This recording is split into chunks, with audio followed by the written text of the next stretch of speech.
So a flat today in Palghar Boisar region is available for 16 lakh rupees.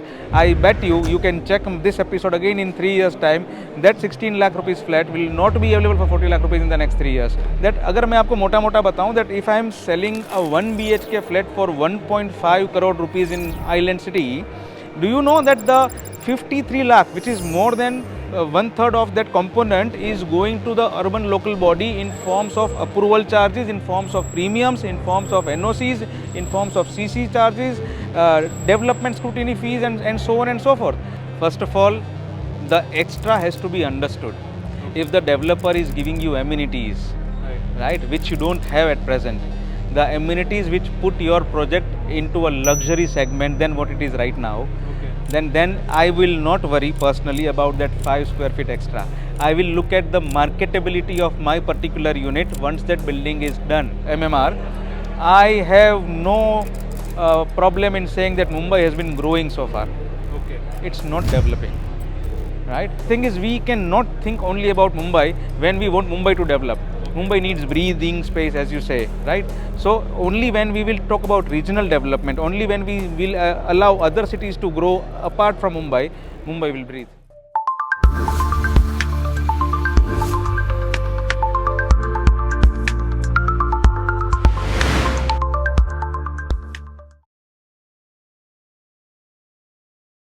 Very good evening, guys. With me today is Mr. Keval Valambhia. He is the CEO of CREDAI-MCHI, and he represents the whole community of developers. And we are going to pick his brains and get some insightful content from him about redevelopment, about real estate in general. Very good evening, sir. It's Hi. good to have you. Thank you. Sir, my very first question to you is, when a society is getting redeveloped and the tender goes out, बहुत सारे proposal, बहुत सारे developers का proposal आता है. How can the society decide which one to pick? That is my first question. And second question, why is there always a discrepancy कि कोई 25 दे रहा है तो कोई 30 दे रहा है? So how is it possible कि आप 25 दे रहे हो but आपके पीछे कोई 30 दे रहा है? Right. So if you could answer that in the So 2 questions. So let me start with the first one. Is that you asked that what are the factors which a society should take into account, right? What happens right now is what we have to understand first. The committee and the residents of the society, they are not into real estate, they are not into construction per se, so they don't know the nitty-gritty. So what they do is that first of all they will appoint a PMC, right? That PMC is always inclined towards 1, 2, 3, 4 or 5 developers because they've worked with them, they know how the business is done. Now the PMC brings in the architect, the PMC brings in the advocate, right? And then the entire ecosystem starts. So what happens is that you are only being shown what they want you to see. So you should be very careful in appointing. See, the thing is, it's very simple. You set up an AGM as per the Deputy Director of Cooperative Housing Society rules. We have got bylaws as per CHS Act. There is a Cooperative Housing Society Act 1962, which has been modified again in 1998. So there are certain bylaws. Under those bylaws, you conduct a annual general meeting, or if your AGM is already conducted, you conduct a special general meeting. You tell your residents that my building is so and so years old, it is in a bad state as of now, or is going towards that particular site, so we need to redevelop the building. This is the first concept where you have to generate the consensus of the residents. Once you do that, then you not only appoint one PMC blindly, you go and talk to n number of PMCs. Tell them that this is your, see, the thing is, you have to first know the worth of your building, of your land. Okay, what is the FSI I am going to get? Out of that, what is the FSI we can get as residents? Okay. Once you have that basic idea, then let the PMC bring in the developers to you in terms of tenders, but why not you also go to the developers? Right? For example, today the CREDAI-MCHI forum is for that, where the society comes to the developers, check with them. I am not telling you that you will get your deal here, but at least you will start. Right? So you start connecting with developers, and then rest will follow. Following just one PMC and their advice might not be very suitable all the time. Your second question is that why different offers? Yeah, why? Well, you know what? Even if you go to a retail market for buying some white goods, you will see that a fridge is a fridge, a refrigerator is a refrigerator, but you will get a refrigerator for 24,000 rupees. You will also get a refrigerator for 4 lakh rupees. Why that difference? Ultimately, they are going to make your food processed and kind of last longer, right? That's the concept. But if in a retail market, in an FMCG market, if you have got these many options, obviously the same kind of options you will get in the real estate market as well. Now the change is because the developer's holding capacity, the developer's ability to pay premium is different. Now you will ask me why premiums. So we must know that अगर मैं आपको मोटा मोटा बताऊं that if I am selling a 1 BHK flat for 1.5 crore rupees in Island City, do you know that the 53 lakh, which is more than one third of that component, is going to the urban local body in forms of approval charges, in forms of premiums, in forms of NOCs, in forms of CC charges, development scrutiny fees, and so on and so forth. So in a way, if I tell you that 1 square meter of construction in Mumbai city costs a developer 54,221 rupees in premiums, which he will have to pay, right? So that is the biggest hurdle, and the developer who has got deep pockets will be able to absorb it. The developer who is getting less pockets, or I will say less competitiveness in that sense, will have a different kind of offer. But that cannot be your area offered by the developer, must not be your sole criterion. The criterion is the developer's history to deliver the project. We have got RERA right now. We have got MahaRERA portal. You can sit on in your society's office, go to the MahaRERA portal, check his history, see how many projects has he delivered, see how many complaints has he got against RERA, see how many years of legacy he is carrying, and that should be the deciding factor, not that 5% difference between two offers. So one follow-up question that I have is, what will enable you to give more area to members opting for redevelopment? Right. I have got. What can people do so that they get more? Because everyone wants more. I know. Instead, I want more. Everybody needs more. Also. Of course. I want an extra balcony. Of course. An extra study space, a dry area. For that 50 square feet extra, what one has to do? Okay. First of all, the extra has to be understood. If the developer is giving you amenities, right, which you don't have at present, the amenities which put your project into a luxury segment than what it is right now, then I will not worry personally about that 5 square feet extra. I will look at the marketability of my particular unit once that building is done, redeveloped. That is the changing factor. What we do right now is we run after that 5 or 7 square feet extra. But trust me, will that 5 or 7 square feet extra will actually change your lifestyle? No. But if you have world-class amenities in your compound, in your podium, or within your estate, that is going to market your property, that is going to put you on a larger scale than what you are right now. So my request to the society is to not worry about those 5 and 7 square feet, but to see that where your project will be placed, where your project will be marketed once it is done. And if that is a significant difference, you have it. Sir, one question, and I don't know whether you like me asking this or not. You said that you will offer amenities, right? You will offer a better living standard, right? But what if someone cannot afford it? Because a lot of people in these dilapidated buildings today are not very rich, right? They are not used to paying maintenance charges. Correct. आप आ गए, आपने amenities बना तो दी. Correct. But these people cannot afford maintenance. Absolutely. What in that case? Let me ask you a counter question. Are you very excited about the Mumbai-Ahmedabad bullet train coming up? Absolutely. Right? Will you be traveling in that thing? Do you know that the travel journey will cost you somewhere around 8,000 to 9,000 rupees a ticket? Wow, no, I didn't know this. Exactly my point. Any luxury, any change, any upward change in lifestyle will come with a cost.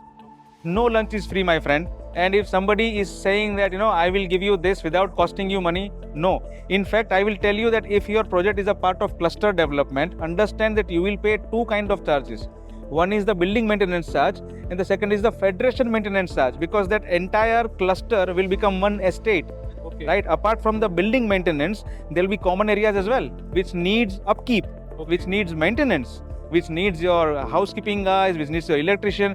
In fact, having a swimming pool will need two lifeguards in the first place, and everything comes at a cost. So I would say that there are two things. One is, if you cannot afford, unfortunately, you should look at selling it off once you get the unit and shift to a place which is suitable to your pockets. At least you will make money. But do not expect something which will kind of upgrade your lifestyle but comes at free, because no lunch, my friend, is free. That's a great insight. One question that I have, which is a little not related to this. A lot of people have spoken about Mumbai evolving with the redevelopment and infrastructure. I want to ask you about MMR. I don't want to ask you about the mainland city of Mumbai and how it will look, because we know it's going to look beautiful. But give us something more insightful, if I can pick your brains. Any area that you think is going to really benefit with the upcoming infrastructure, which is not within the city limits, but outside, which is affordable and can make a lot of money for people. Well, we have an example of Navi Mumbai. You have seen it growing. And always remember one formula, that real estate will follow infrastructure. Okay. And the next big spot in MMR, which is coming up, is the Palghar Boisar region. Okay. By train, it is a 1 hour journey from, let's say, Bandra to Palghar, right? From Dadar to Palghar. And by car, it is at max a 2 hour journey right now. Now understand that Palghar and Boisar is going to become a magnet. And why? Because once the bullet train from Mumbai to Ahmedabad starts, the first station is BKC in Mumbai, the second station is Palghar, right? The Palghar Boisar will be the second station, and the next station will be again Surat, and nothing else in between. So it is going to be a huge transportation hub. How many ports do we have in India? 47. All those 47 ports come together. You have got Vadhavan port, which is bigger than all those 47 put together in Palghar and Boisar region. Right, so we have got Vadhavan port coming up, we have got the Mumbai Ahmedabad bullet train coming up, we have got an extension of the coastal road which will go until Vasai Virar, and then that extension is ultimately going to extend it until Palghar Boisar region within the next 10 years. So a flat today in Palghar Boisar region is available for 16 lakh rupees. I bet you can check this episode again in 3 years time, that 16 lakh rupees flat will not be available for 40 lakh rupees in the next 3 years. And that's how I see the magnet growing up in Palghar and Boisar. If anybody wants to invest and earn out of real estate, because I always hear that, अरे मैंने equity में लगाया तो मुझे तो 2 साल में return इतना मिल गया, इधर तो मुझे 6% ही मिला. बट मेरे भाई, आप डीमेट अकाउंट में नहीं रह सकते हो, आपको रहने के लिए छत चाहिए. So if anybody wants to invest and gain out of it as an investor, Palghar Boisar is the reason to look out for. That's a great insight, sir. Great insight. So one last question to wrap it up. Do you think Mumbai is going to choke going forward, with a lot of people saying this, right? So much development, so much infrastructure, so many cars, so much pollution, industrial pollution. Will it choke, or do you think it will be able to breathe better with more redevelopment and infrastructure? I have been getting this question a lot of time, and I have a very unique answer to that. We have to understand, we in the sense, we as citizens, we as the government as well, we have to understand one thing, that there is a very thin line between growth and development. Growth is natural. Imagine 2 kids.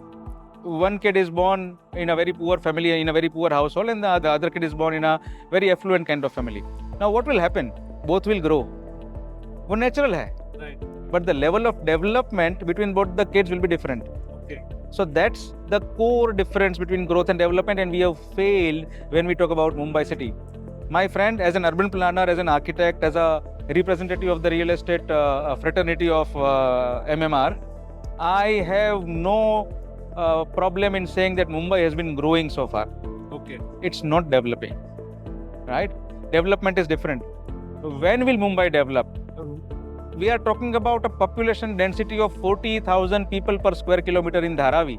We are talking about 23,000 people per square kilometer in the Mumbai city per se. Right? That population density is huge. And why is that huge? Because if I ask you, give me 10 cities which are the best cities in Maharashtra to live, you will not be able to count more than 5. You will say Pune hai, sir, Nagpur hai, and then you will okay, Kolhapur hai, and then you will struggle. Yeah. So that's the problem. The impetus of infrastructure, the impetus of Mumbai as the financial engine is actually now so much that all we are thinking about is Mumbai. We are not talking about Maharashtra as a state. Every city has its own economical spine, right? There is a city called Nandurbar. It's a tribal city, North Maharashtra. 80% of chili which is grown there is exported. It has got a huge agrarian market.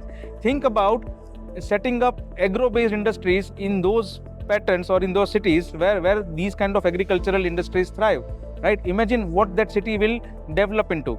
Imagine Nasik, auto hub it is. Why can't government say that there is an 8-year tax holiday for all the companies who will set up an automobile industry in Nasik? See, the thing is, we cannot think only about Mumbai when we want Mumbai to develop. Mumbai needs breathing space, as you say, right? So only when we will talk about regional development, only when we will allow other cities to grow apart from Mumbai, Mumbai will breathe. Great insights. Thank you. Thank you. So much. Thank you so much for your time, for your insights, for all that you said. I'm sure it's going to add a lot of value to people. Lovely. It was a pleasure coming. Thank you.